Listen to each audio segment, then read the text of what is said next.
श्री वाहिगुरु साहिब जी। एक ओंकार सतनाम करता पुरख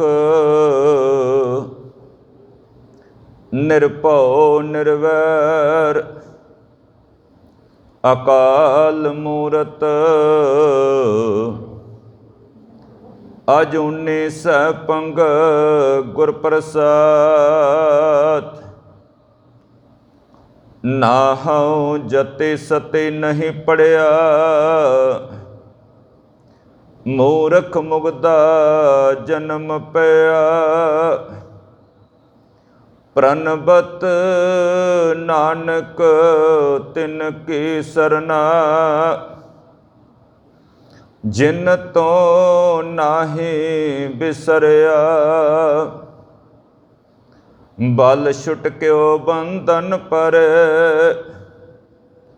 कछु न होते उपाय। कहो नानक अब ओट हर गज ज्यों हो सहाय। बल होआ बंधन छुटे सब किछ होते उपाय। नानक सब किछ तुमरे हाथ में तुम ही होत सहाय। संग सखा सब तज गए को न निभ्यो साथ। कहो नानक ए विपत में टेक एक रघुनाथ। बल छुटक्यो बंधन परे अगम अगोचर सच साहिब मेरा। नानक बोले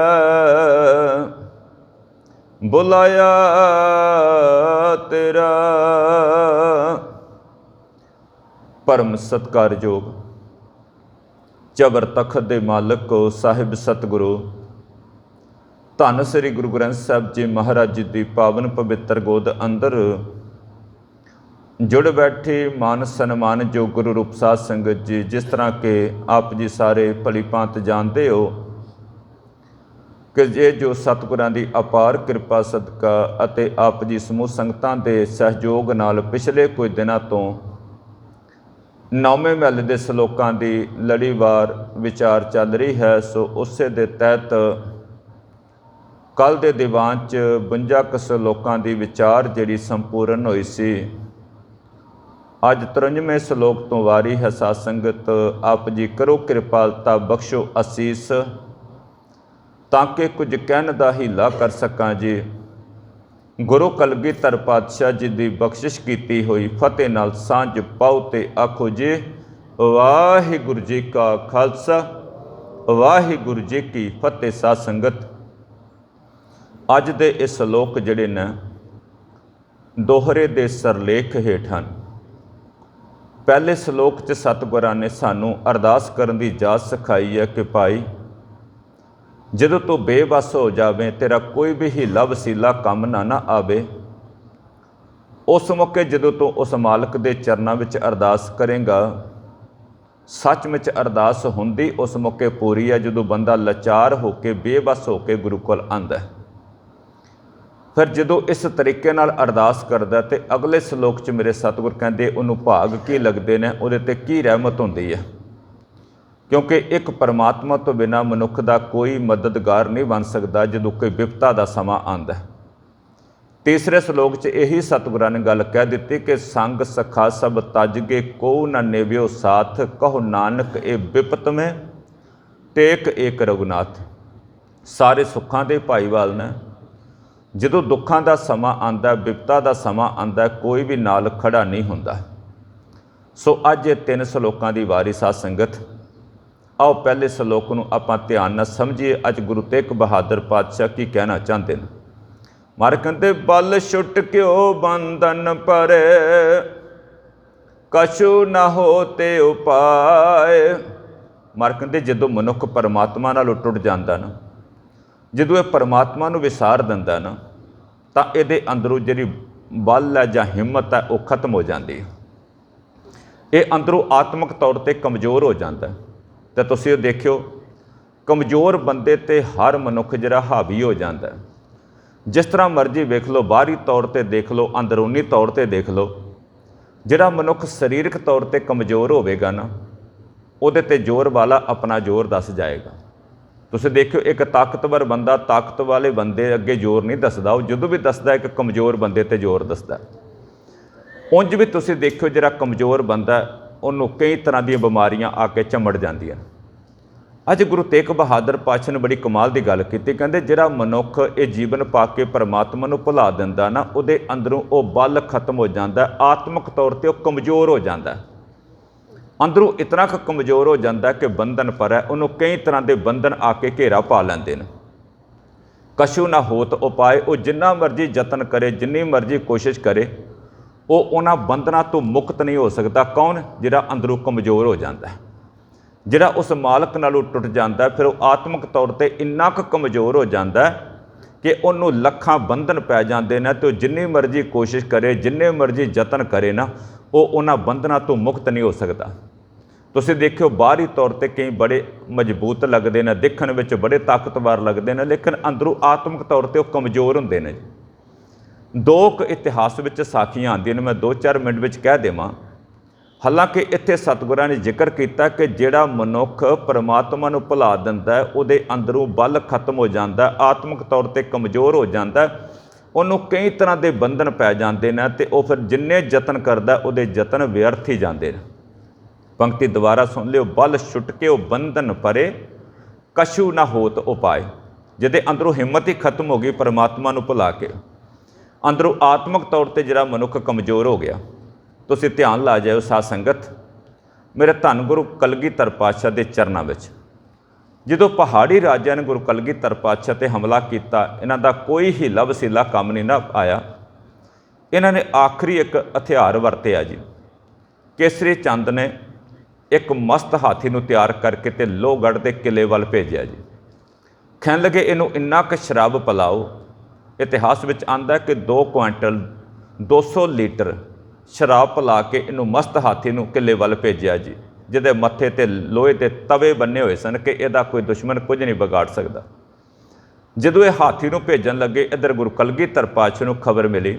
ਸਿੱਖਾਂ ਨੇ ਆਖਿਆ, ਮਾਲਕਾ ਉਹਨੂੰ ਲਾਸਟ ਹਥਿਆਰ ਅਪਣਾ ਰਹੇ ਨੇ, ਇੱਕ ਹਾਥੀ ਨੂੰ ਸ਼ਰਾਬ ਪਿਲਾ ਕੇ ਮਸਤ ਹਾਥੀ ਨੂੰ ਲੋਹਗੜ੍ਹ ਦਾ ਦਰਵਾਜ਼ਾ ਤੋੜਨ ਵਾਸਤੇ ਭੇਜ ਰਹੇ ਨੇ।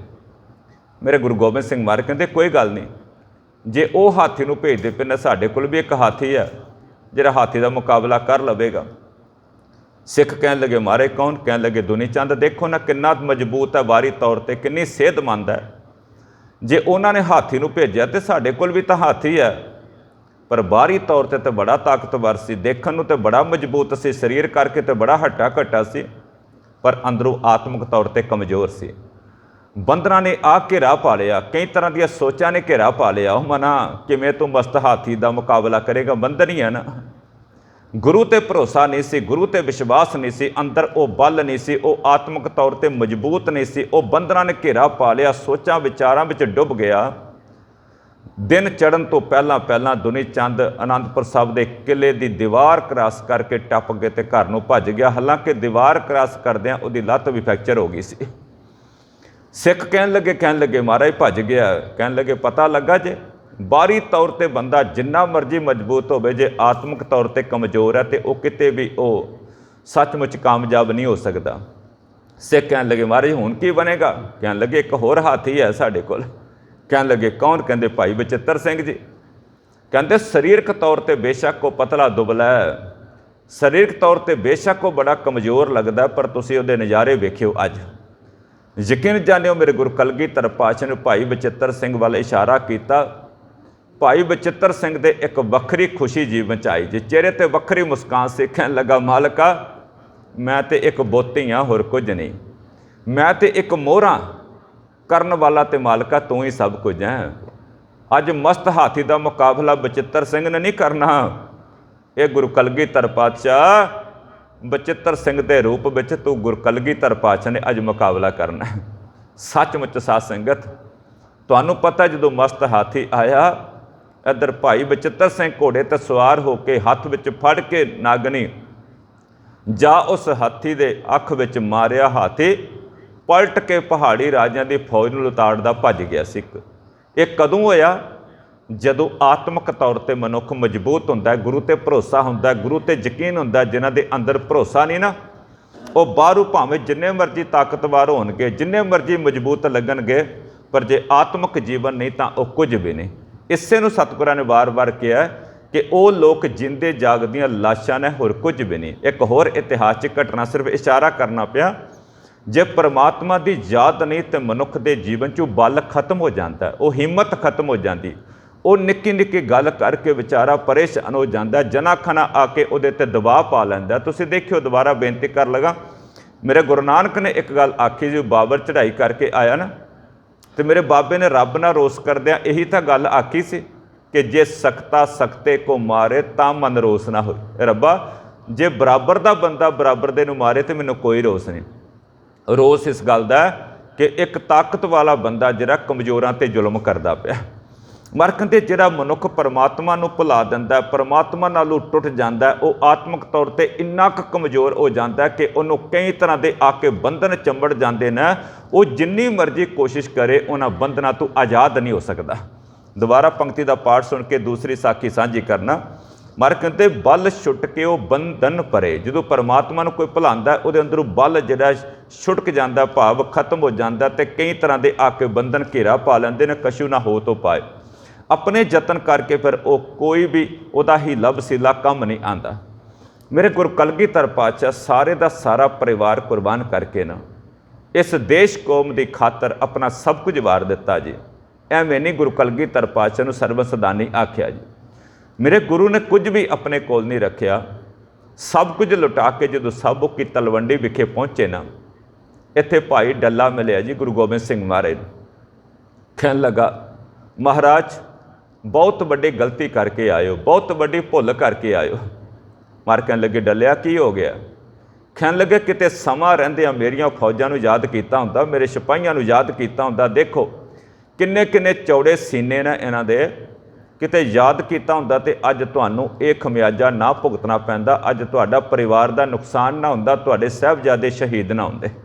ਉਹ ਬਾਹਰੀ ਤੌਰ 'ਤੇ ਵੇਖਦਾ ਪਿਆ ਸੀ ਨਾ, ਉਹ ਬਾਹਰੀ ਅੱਖਾਂ ਨਾਲ ਵੇਖਦਾ ਪਿਆ ਸੀ। ਮੇਰੇ ਸਤਿਗੁਰ ਕਹਿਣ ਲੱਗੇ, ਡੱਲਿਆ, ਜਦੋਂ ਗਰੀਬਾਂ ਦੇ ਖਾਤਰ ਲੜਨਾ ਹੋਵੇ ਨਾ, ਜੇ ਗਰੀਬਾਂ ਦੇ ਨਾਲ ਖੜੇ ਹੋਣਾ ਹੋਵੇ, ਤਾਂ ਫਿਰ ਸੱਚਮੁੱਚ ਬਾਹਰੀ ਤੌਰ 'ਤੇ, ਦੁਨਿਆਵੀ ਤੌਰ 'ਤੇ ਇਹ ਕੁਝ ਤਾਂ ਨੁਕਸਾਨ ਜਿਹੜਾ ਭੁਗਤਣਾ ਹੀ ਪੈਂਦਾ। ਔਰ ਇਹ ਸਭ ਕੁਝ ਉਸ ਮਾਲਕ ਦੀ ਮਰਜ਼ੀ ਸੀ, ਇਹਦੇ ਵਿੱਚ ਸਾਡੀ ਕੋਈ ਬਾਹ ਨਹੀਂ ਚੱਲ ਸਕਦੀ, ਇਹ ਕਰਤਾਰ ਦਾ ਹੁਕਮ ਸੀ। ਪਰ ਡੱਲਾ ਕਿੱਥੇ ਥੰਮੇ। ਕਹਿਣ ਲੱਗਾ, ਮਹਾਰਾਜ ਨਹੀਂ, ਠੀਕ ਨਾ, ਸਾਰੀਆਂ ਗੱਲਾਂ ਚੰਗੀਆਂ ਨੇ, ਪਰ ਇੱਕ ਬਹੁਤ ਵੱਡੀ ਗਲਤੀ ਤੁਸੀਂ ਕਰ ਬੈਠੇ ਹੋ। ਮੰਨੋ ਇਸ ਗਲਤੀ ਨੂੰ ਕਿ ਅਗਰ ਸਮਾਂ ਰਹਿੰਦਿਆਂ ਤੁਸੀਂ ਮੇਰੇ ਸਿਪਾਹੀਆਂ ਨੂੰ ਯਾਦ ਕਰਦੇ, ਅੱਜ ਤੁਹਾਡਾ ਪਰਿਵਾਰ, ਤੁਹਾਡੇ ਸਾਹਿਬਜ਼ਾਦੇ ਜਿਹੜੇ ਨੇ ਸ਼ਹੀਦ ਨਾ ਹੁੰਦੇ। ਮਰ ਕਹਿੰਦੇ, ਅੱਛਾ। ਅਚਾਨਕ ਉਸ ਮਾਲਕ ਦਾ ਭਾਣਾ ਸਾਧ ਸੰਗਤ, ਇੱਕ ਸਿੱਖ ਆਇਆ ਗੁਰੂ ਗੋਬਿੰਦ ਸਿੰਘ ਮਹਾਰਾਜ ਕੋਲ, ਤੇ ਉਸਨੇ ਭੇਟਾ ਰੱਖੀ ਇੱਕ ਬੰਦੂਕ। ਕਹਿਣ ਲੱਗਾ, ਮਹਾਰਾਜ ਲਓ, ਇਹ ਗਰੀਬ ਦੀ ਇੱਕ ਛੋਟੀ ਜਿਹੀ ਭੇਟਾ ਪ੍ਰਵਾਨ ਕਰੋ। ਗੁਰੂ ਗੋਬਿੰਦ ਸਿੰਘ ਮਹਾਰਾਜ ਨੇ ਬੜੇ ਚਾਅ ਦੇ ਨਾਲ ਉਸ ਬੰਦੂਕ ਨੂੰ ਪਕੜਿਆ ਹੈ, ਛਾਤੀ ਦੇ ਨਾਲ ਲਗਾ ਕੇ ਕਦੇ ਨਿਸ਼ਾਨਾ ਉੱਧਰ ਲਗਾਉਣ ਦੀ ਕੋਸ਼ਿਸ਼ ਕਰਦੇ, ਕਦੇ ਉੱਧਰ, ਸਾਰੀ ਪਰਖਦੇ ਨੇ ਉਸ ਬੰਦੂਕ ਨੂੰ। ਤੇ ਕੋਲ ਖੜਾ ਡੱਲਾ। ਕਹਿੰਦੇ, ਡੱਲਿਆ, ਇੱਕ ਕੰਮ ਕਰ, ਤੇਰੇ ਸਿਪਾਹੀ ਬੜੇ ਮਜ਼ਬੂਤ ਨੇ, ਬੜੇ ਤਾਕਤ ਵਾਲੇ ਨੇ, ਇੱਕ ਕੰਮ ਕਰ, ਜਾ ਕਿਸੇ ਸਿਪਾਹੀ ਨੂੰ ਬੁਲਾ, ਅਸੀਂ ਇਹ ਬੰਦੂਕ ਨੂੰ ਪਰਖਣਾ ਕਿ ਇਹਦਾ ਨਿਸ਼ਾਨਾ ਕਿਹੋ ਜਿਹਾ। ਜਿਹੜੇ ਆਤਮਿਕ ਤੌਰ 'ਤੇ ਕਮਜ਼ੋਰ ਹੁੰਦੇ, ਸਾਸੰਗ ਸੁਣਿਓ ਸਾਖੀ, ਕਈ ਤਰ੍ਹਾਂ ਦੇ ਬੰਧਨ, ਫਿਰ ਕਈ ਤਰ੍ਹਾਂ ਦੇ ਉਹਨਾਂ ਨੂੰ ਝਮੇਲੇ ਪੈ ਜਾਂਦੇ ਨੇ। ਡੱਲਾ ਕਹਿੰਦਾ, ਮਹਾਰਾਜ ਇਹ ਕਿਵੇਂ ਹੋ ਸਕਦਾ? ਮਹਾਰਾਜ ਕਹਿੰਦੇ, ਤੂੰ ਆਪ ਕਹਿ ਰਿਹਾ ਕਿ ਮੇਰੀ ਫੌਜ ਜਿਹੜੀ ਹੈ, ਮੇਰੇ ਸਿਪਾਹੀ ਜਿਹੜੇ ਨੇ ਬੜੇ ਤਾਕਤ ਵਾਲੇ ਨੇ, ਜਾ ਇੱਕ ਵਾਰ ਬੁਲਾ ਤਾਂ ਸਹੀ। ਡੱਲਾ ਜਾਂਦਾ ਬੈਰਕ ਵਿੱਚ, ਉੱਥੇ ਬਹੁਤ ਸਾਰੀ ਫੌਜ ਹੁੰਦੀ। ਕਹਿਣ ਲੱਗੇ, ਭਾਈ ਗੁਰੂ ਗੋਬਿੰਦ ਸਿੰਘ ਮਹਾਰਾਜ ਨੂੰ ਕਿਸੇ ਨੇ ਬੰਦੂਕ ਭੇਟਾ ਕੀਤੀ ਤੇ ਮਹਾਰਾਜ ਨੇ ਨਿਸ਼ਾਨਾ ਪਰਖਣਾ, ਤੇ ਕੋਈ ਇੱਕ ਜਣਾ ਆਓ ਅੱਗੇ ਖੜੇ ਹੋਵੋ। ਤੇ ਗੁਰੂ ਗੋਬਿੰਦ ਸਿੰਘ ਮਹਾਰਾਜ ਕਹਿੰਦੇ, ਮੈਂ ਨਿਸ਼ਾਨਾ ਪਰਖਣਾ। ਉਹ ਸਾਰੇ ਸਿਪਾਹੀ ਇੱਕ ਸੁਰ ਹੋ ਕੇ ਕਹਿਣ ਲੱਗੇ, ਬਾਦਸ਼ਾਹ ਸਲਾਮਤ, ਇਹ ਕਿਵੇਂ ਹੋ ਸਕਦਾ? ਅਸੀਂ ਮੈਦਾਨੇ ਜੰਗ ਵਿੱਚ ਲੜ ਕੇ ਮਰ ਸਕਦੇ ਹਾਂ, ਪਰ ਬਿਨਾਂ ਆਈ ਤੋਂ ਬੰਦੂਕ ਅੱਗੇ ਖੜੇ ਨਹੀਂ ਹੋ ਸਕਦੇ। ਆਇਆ ਨਿੱਕਾ ਜਿਹਾ ਮੂੰਹ ਲੈ ਕੇ ਡੱਲਾ, एक रंग आए तो एक जाए। गुरु गोबिंद सिंह महाराज कोल पुज्या, शर्मिंदगी की हद ना रही। महाराज कहने लगे तू तो कहना मेरे सिपाही बड़े ताकतवर ने, जा फिर एक काम कर, वो दूसरी बैरक च सिख पे आराम करते हैं, कोई तैयार हो रहा होना, जा किसी एक नूं आवाज़ मारी पर एक साडा हुक्म ही किसी का नाम ना ले। बस इन्नी क गल कह दी कि एक सिख की लोड़ है। गुरु गोबिंद सिंह महाराज ने बंदूक का निशाना परखना। डला गया जी, उन्हें उस तरह आवाज़ मारी कि कोई एक सिख की लोड़ है गुरु गोबिंद सिंह महाराज नूं, क्योंकि महाराज ने बंदूक का निशाना परखना। इतिहास गवाह है साध संगत, एक दस्तार बन्नण वास्ते खड़ा सी, एक ने अद्धी दस्तार बन्नी सी। दो सिख दौड़ते आए तो गुरु गोबिंद सिंह महाराज के अगे खड़े हो जाते हैं। एक कहता मेरे ते निशाना परखो, दूजा कहता मेरे ते निशाना परखो। गुरु गोबिंद सिंह महाराज देखदा डल्ले वाल, डल्ले का एक रंग आंदा ते एक जांदा, शर्मिंदगी की हद ना रही। महाराज ने बंदूक की नली सीधी करके जदों गोली चलाई तो सिर के उपरों चला दी। कहन लगे डलिया किहड़े सिपाहियां की गल करदा है, मेरे नाल खड़े होए अगर तो इहो जे सिख खड़े होए जिन्हां ने सचमुच सीस अपनी तली ते रखिया होया सी। सचमुच तेरे सिपाही जिहड़े बाहरी तौर पर बड़े मजबूत लगते हैं, बड़े ताकत वाले लगते हैं, पर अंदरों आत्मक तौर पर बिल्कुल कमज़ोर ने। जिगरा चाहिए होंदा साध संगत। मेरे सतगुर कहन लगे जे रब नालों टुट जाओ, रब ते भरोसा ना होवे ते अंदरों जिहड़े ना आत्मक तौर पर लोग कमज़ोर हो जाते हैं। जदों आत्मक तौर पर कमज़ोर हो जाते फिर कई तरह के बंधन आके घेरा पा लैंदे ने। बंदा बड़ी कोशिश करता है पर उन्हां बंधनों तो मुक्त नहीं होंदा। शुरुआत बेनती की सी, अज पहले श्लोक च सतगुरां ने अरदास करन दी जाच सिखाई है। लो इस श्लोक दोबारा पाठ रूप च सरवण करिए, फिर अगली पंक्ति समझिए कि अरदास किवें करनी। मर कहते बल छुट क्यों बंधन परे, कछु न होते उपाय, कहो नानक अब होट हर, गज ज्यों हो सहाय। जदों बंदा बेबस हो जाए ना, जदों कोई ही लभ सीला कम ना आए, मर कहते फिर इस तरह अरदास करी कि मालका हुण बस मैनू तेरी ओट है, हुण मैनू बस तेरा ही आसरा है। सचमुच अरदास उस मौके पूरी होंदी जे जदों बंदा सारे ही आसरे छड्ड के ते गुरु कोल आ जांदा ना। बड़ा प्यारा बचन एक आंदा जी, मर कहते जाको मुश्किल अत बनै, ढोई कोई ना दे, लागू होए दुश्मना, साक भी भज खले, सबो भजै आसरा, चूकै सब असराओ, चित आवै उस पार ब्रह्मता, लगै न तती वाह। ਜਦੋਂ ਸਾਰੇ ਆਸਰੇ ਟੁੱਟ ਜਾਣ, ਕੋਈ ਵੀ ਨਾਲ ਖੜਾ ਨਾ ਹੋਵੇ, ਮਰ ਕਹਿੰਦੇ ਉਸ ਮੌਕੇ ਬੇਆਸਰਾ ਹੋ ਕੇ ਗੁਰੂ ਅੱਗੇ ਅਰਦਾਸ ਕਰੀ ਤੇ ਆਖੀ ਗੱਜ ਜਿਉਂ ਹੋ ਸਹਾਇ ਮਾਲਕਾ, ਜਿਵੇਂ ਤੋਂ ਇੱਕ ਹਾਥੀ ਨੂੰ ਤੰਦੂਏ ਤੋਂ ਬਚਾਇਆ ਸੀ ਮਾਲਕਾ, ਮੈਨੂੰ ਗਰੀਬ ਨੂੰ ਵੀ ਹੁਣ ਬਚਾ ਲੈ। ਇਸ ਤਰੀਕੇ ਨਾਲ ਅਰਦਾਸ ਕਰੀ ਕਿ ਮਾਲਕਾ ਮੇਰਾ ਕੋਈ ਹੀ ਲਵ ਸੀਲਾ ਕੰਮ ਨਹੀਂ ਆ ਰਿਹਾ। ਇੱਕ ਬਚਨ ਗੁਰੂ ਅਰਜਨ ਦੇਵ ਪਾਤਸ਼ਾਹ ਦਾ ਬੜਾ ਕਮਾਲ ਦਾ ਆਪਾਂ ਪੜ੍ਹਨੇ ਅੱਜ। ਗੁਰੂ ਅਰਜਨ ਦੇਵ ਪਾਤਸ਼ਾਹ ਕਹਿੰਦੇ ਇਸ ਤਰੀਕੇ ਨਾਲ ਅਰਦਾਸ ਕਰ कि राख पिता प्रभ मेरे, मोहे निर्गुण सब गुण तेरे। मालका मैनू रख लै, मैं निर्गुण आ रहा, मेरे विच कोई भी ऐसा गुण नहीं जिहड़ा मैं तैनू वास्ता देवां, मैनू गरीब नू तू बचा लै। राख पिता प्रभ मेरे, मोहे निर्गुण सब गुण तेरे, पंच बिखादी एक गरीबा, राखो राख नहारे, खेत करे अर बहुत संतावै, आयो शरण तुहारे, कर कर हारियो अनक बो भाती, छोड़े कतहों नाही, हर एक हीला वसीला वरतिया। मेरे सतगुर कहते हुण मेरा हीला वसीला जिहड़ा वो कम नहीं आ रहा, तू किरपा कर, कर कर हारियो अनक बो भाती, छोड़े कतहों नाही, एक बात सुन ताकि ओटा, साध संग मिट जाई, कर किरपा संत मिले मोए, तिन ते धीरज पाया, संति मत दियो मोए निरभव, गुर का शब्द कमाया, जीत लिए ओए महा बिखादी, सह सुहेली बाणी, कहो नानक मन पिया परगासा, पाया पद निर्वाणी। मर कहते निआसरा होके, बेआसरा होके कि मालका तेरे तो बिना मेरा हुण कोई मददगार नहीं बन सकता। जिवें तो हाथी नूं तेंदुए तो बचाया सी, लंबी साखी इशारा करा, मर कहन लगे उसे तरह हुण मैं गरीब तेरे चरनां विच डिग पिया। गुरु अंगद देव पातशाह ने एक बचन आख्या सी, कहन लगे भलिओ तुहाडे डिगण विच देरी हो सकदी, गुरु दे चुकण विच देरी नहीं हो सकती। बस मन करके तन करके एक बार गुरु अगे डिग पवो तो आखो हुण मेरे विच कोई बल नहीं है कि मैं इन्हां बंधनां तो आज़ाद हो सकां। मालका तू किरपा कर, मैनू इन्हां बंधनां तो आज़ाद कर। तां ही गुरु अर्जन देव पातशाह ने आख्या सी निकसरे पंखी सिमर हर पांख। जे इन्हां बंधनां तो आज़ाद होना ही तो उस मालक की बंदगी कर, उहदी इबादत कर, तू इन्हां बंधनां तो मुक्त हो जाएगा। जदों इस तरीके नाल कोई अरदास करेगा महाराज कहते फिर उहदे ते की रहमत होएगी। लो अगले श्लोक सतगुरु रहमत करते हैं जी।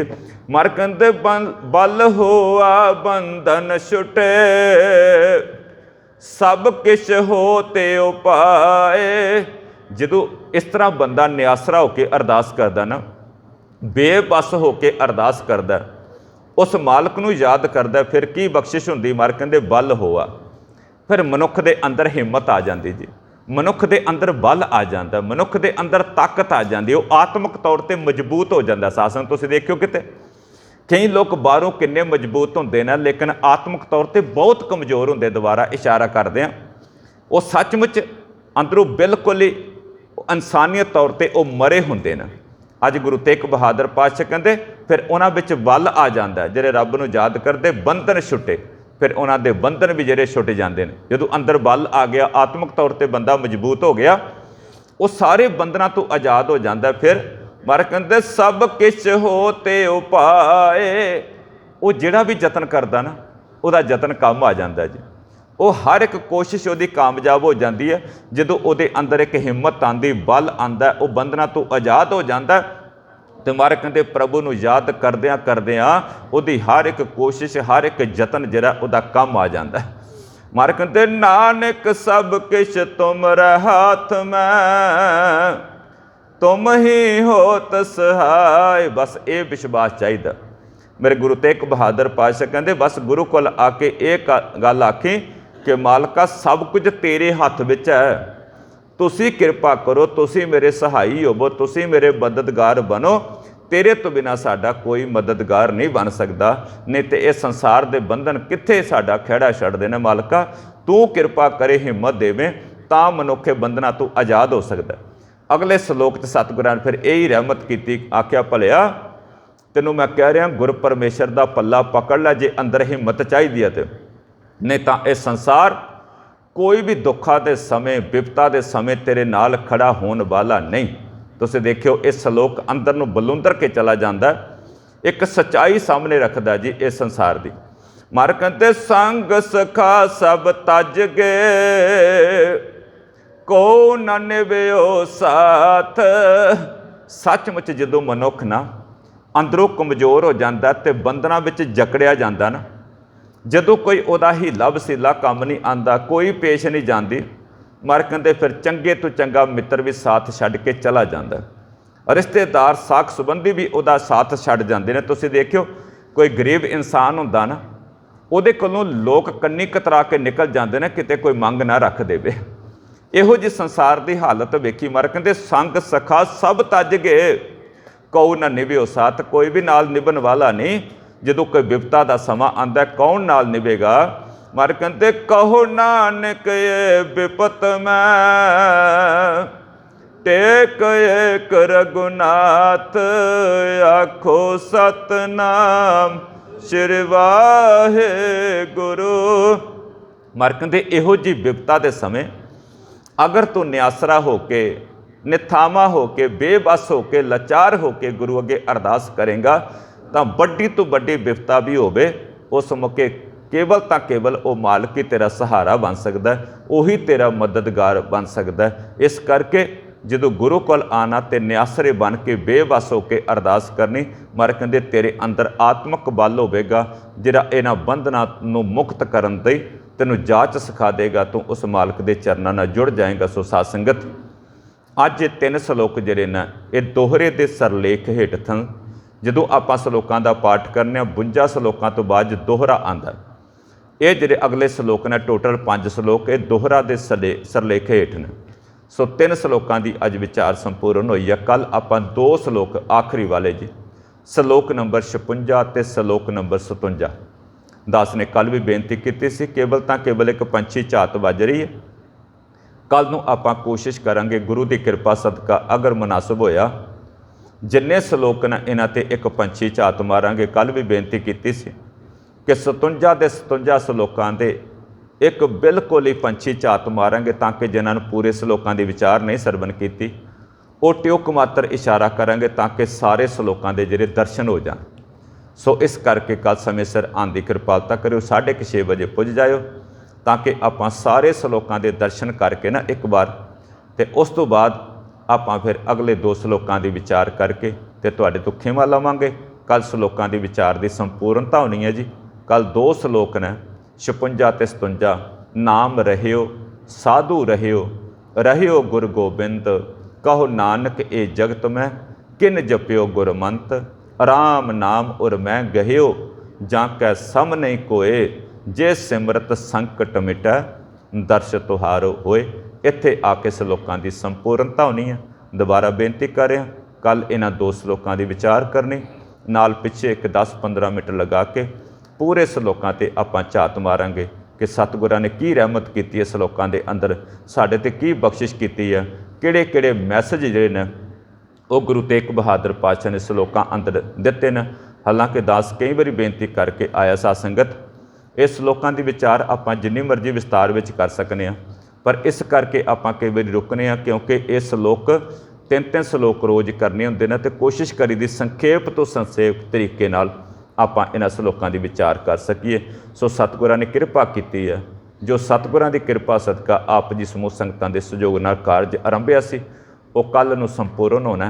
नाल ही बेनती करांगा अगे हुण लॉकडाउन भी चल रहा, अगे जिहड़े गुरु तेग बहादुर पातशाह दे 59 शब्द ने वो रिकॉर्ड करके भी तुहाडे कोल पहुँच जाणगे। जिन्हां ने अजे तक सलोकां दी विचार नहीं सरवण कीती वो भी चैनल सबसक्राइब कर लेना ताकि अगले जिहड़ी 60 दिन की कथा है वो लगातार तुसीं अपने घर विच बैठ के मोबाइल के राही सुन सको। यही अज जो साधन है इन्हां तो आपां फायदा लेना चाहिए, लाभ उठाना चाहिए। घर बैठ के गुरु तेग बहादुर पातशाह जी का 400 साला पावन प्रकाश दिहाड़ा आपां मना सकते हैं। बाकी रहिंदी बाणी 59 शब्दों की कथा आप जी यूट्यूब ते रोज़ एक एपीसोड एक किश्त सरवण करन दी किरपालता करनी ताकि वध तो वध गुरु तेग बहादुर पातशाह की पावन बाणी नाल असीं जुड़ सकीए जी। सो आओ जिवें रोज़ आपां गुरु पातशाह की असीस लैने आ, अज भी किरपा करो सारे रल मिल के गुरु तेग बहादुर पातशाह की असीस लईए जी। कर नौ नित आवै ताए, कर नौ नित आवै ताए,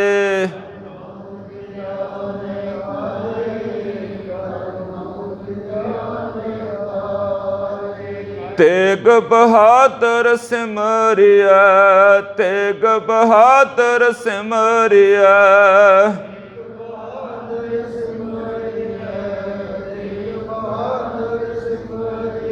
कर नौ नित आवै ताए, कर नौ नित आवै ताए,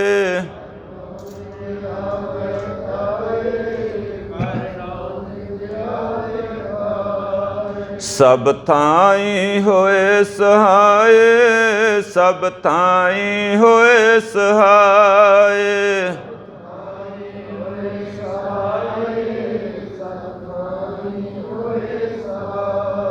सब थाई होए सहाय, सब थाई होए सहाय,